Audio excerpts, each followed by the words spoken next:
রাস মঞ্চে রাধা গোবিন্দ নৃত্য গীত করে আজ গোবিন্দ আমার ঘুমিয়ে আছে।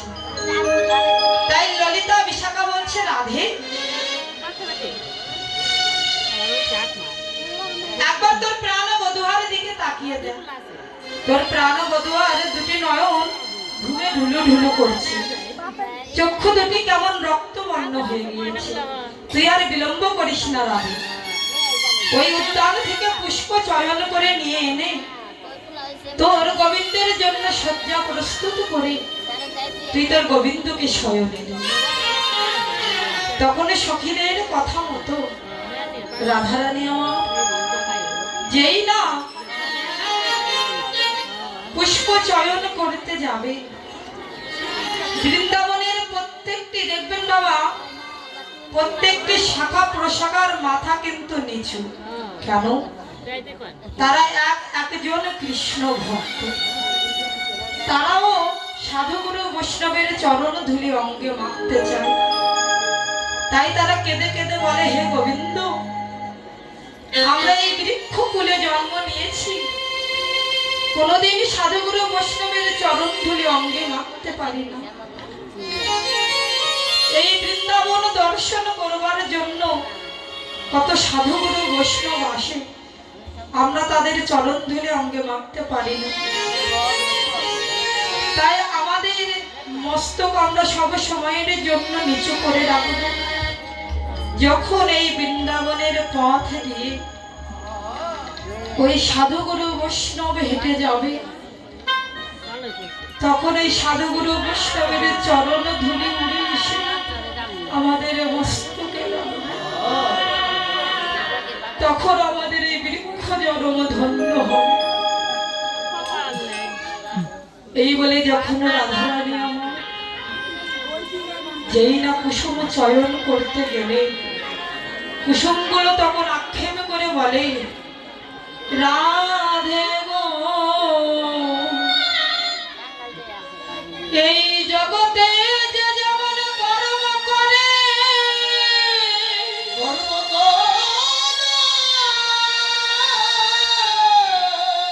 তেমন জন্ম সে লাভ করে।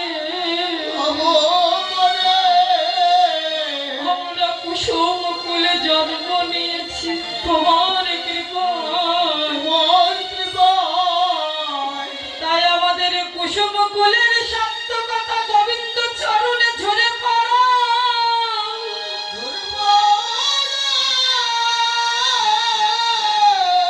তাই বলে রাধে গো, তুমি যখন আমাদের চয়ন করে নিয়ে যাবে, আমরা গোবিন্দের মস্তক চাই না, আমরা গোবিন্দের বক্ষ চাই না, গোবিন্দের পার চাই না, আমরা কি চাই জানো? যেন তোমার রাঙা রাতুল চরণে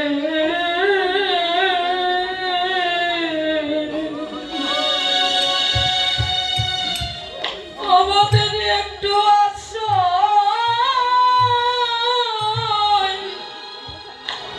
দিও।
রাঙারা তোর চরণে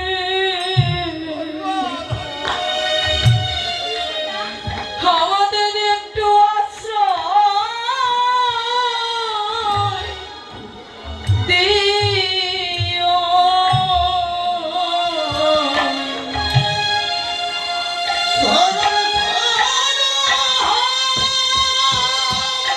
রাধে গো,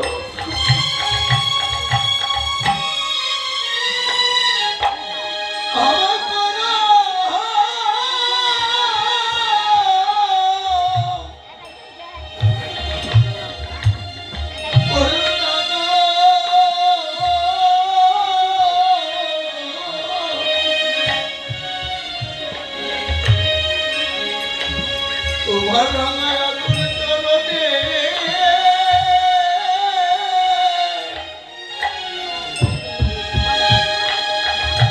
একটু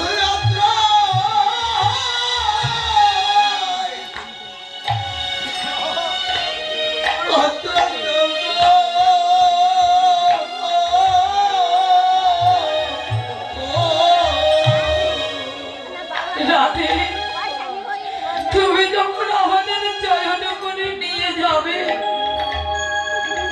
ওই রাঙা রাতুল চরণ আমাদের একটু আশ্রয় দিও রাধে। রাধারানী আমার কুসুমগুলো চয়ন করে নিয়ে এসে গোবিন্দের জন্য শয্যা নির্মাণ করবে। ললিতা বিশাখা বলছে রাধে অতি সন্তর্পণে গোবিন্দের চরণ সেবা করিস যেন তার কোমল অঙ্গে ব্যথা না লাগে। তাই সখীদের কথা মতো রায়ধনী আমার শয্যা নির্মাণ করে গোবিন্দের চরণ সেবা করেছে।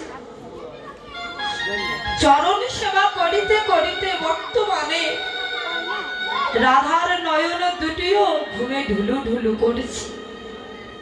তাই আর বিলম্ব না করে রাধারানী আমার আপন প্রাণ বধূকে বক্ষে জড়িয়ে ধরে চরণ পরিচরণ দিয়ে বদন পরিবদন দিয়ে ভুজে ভুজে বন্দন হয়ে রাধা গোবিন্দ আমার ঘুমিয়ে আছে। এদিকে বৃন্দাবনের দুটি পাখি সুখ এবং শাড়ি দেখতে পেল যে রাধা গোবিন্দ আমার ঘুমিয়ে আছে।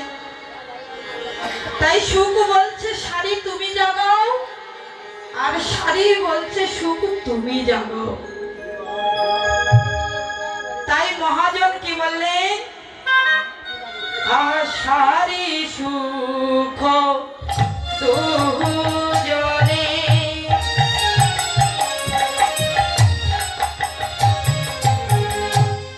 উঠিয়া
তুমি জাগাও। তখন সুখ বলছে শাড়ি, আমার নামই তো সুখ, তাই বলো শাড়ি আমি সুখ হয়ে সুখ কেমনে ভাঙি, আমি সুখ হয়ে সুখ কেমনে ভাঙি, আমি সুখ হয়ে সুখ কেমনে ভাঙি। সুখ হয়ে সুখ কেমনে ভাঙি, ওই রাধা গোবিন্দের সুখের বিলাস, সুখ হয়ে সুখ কেমনে ভাঙি। ওই রাধা গোবিন্দের সুখের বিলাস, সুখ হয়ে সুখ কেমনে ভাঙি। রাই কানো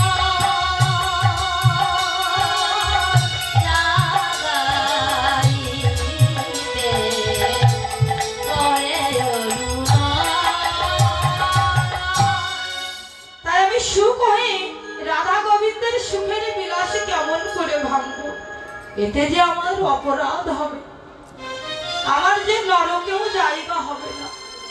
তখন স্বামী বলছে স্বামী রাধা গোবিন্দকে জাগালে যদি আমাদের নরকে যেতে হয় আমরা নরকে যাব, কিন্তু আমার রাধা গোবিন্দকে কেউ তো কলঙ্কিনী বলতে পারবে না।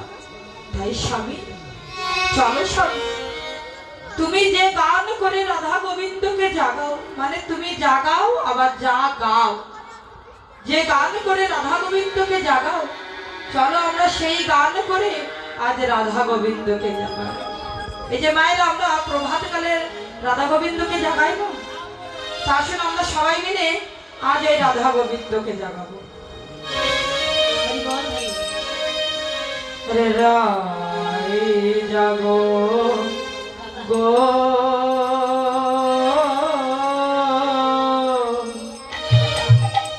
জাগো স্বামীর মনোমোহিনী বিনোদিনীরা।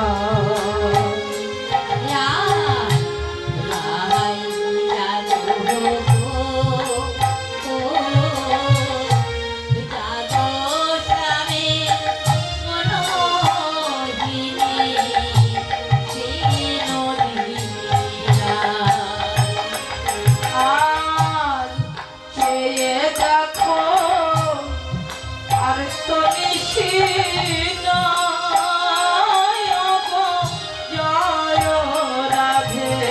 আর রে দাতা আদর দিনা ওরা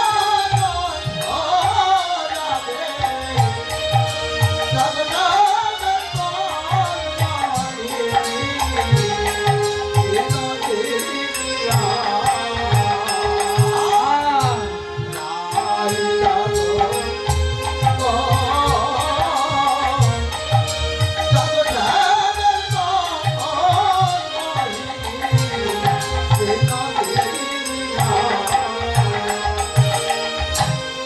শ্যাময়ঙ্গে অঙ্গ দিয়ে আছো রাধে ঘুমাইয়ে। জয়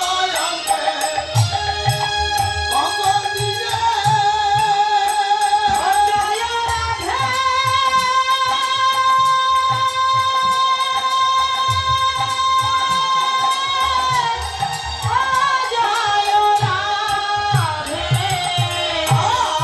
জয় রাধে।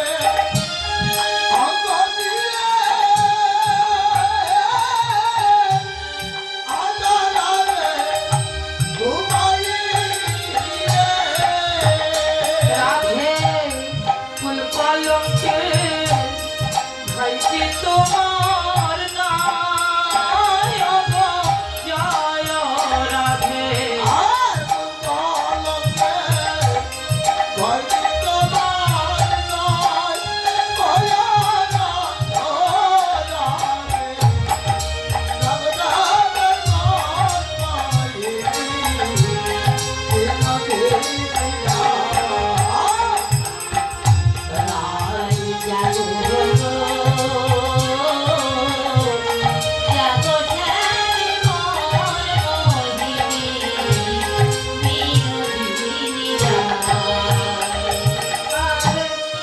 হাসি ফুল